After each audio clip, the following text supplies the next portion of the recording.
মেঘলাময় আকাশ দেখতে না ভীষণ ভালো লাগে, কিন্তু কাজেও ভীষণ প্রবলেম করে আর কি, জামা কাপড় শুকোনো আরও বিভিন্ন কাজে।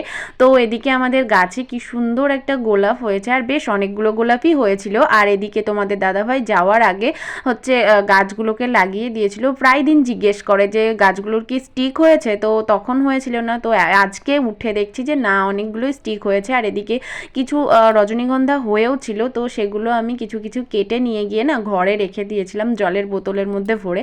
আর যখন ঘরের মধ্যে ঢুকতাম অসাধারণ একটা গন্ধ। আর দিন দিন না কেমন যেন কালো আর রোগা হয়ে যাচ্ছে, কেন জানি না।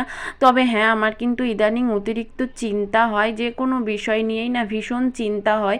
কারণ যেহেতু বাবা নেই, তোমাদের দাদা ভাই নেই, তো সে কারণে আমার এখন একটু বেশিই চিন্তা হয়। আর যেহেতু ছোট বাচ্চা নিয়ে থাকি বাড়িতে, আর তাছাড়াও মাও ও বাড়িতে একা রয়েছে, এই কারণেই হয়তো। আর আমার ছেলের প্রচুর বল রয়েছে, তো সেগুলো নিয়ে খেলবে না, এখন একটা পেয়ারা পেয়েছে, তো সে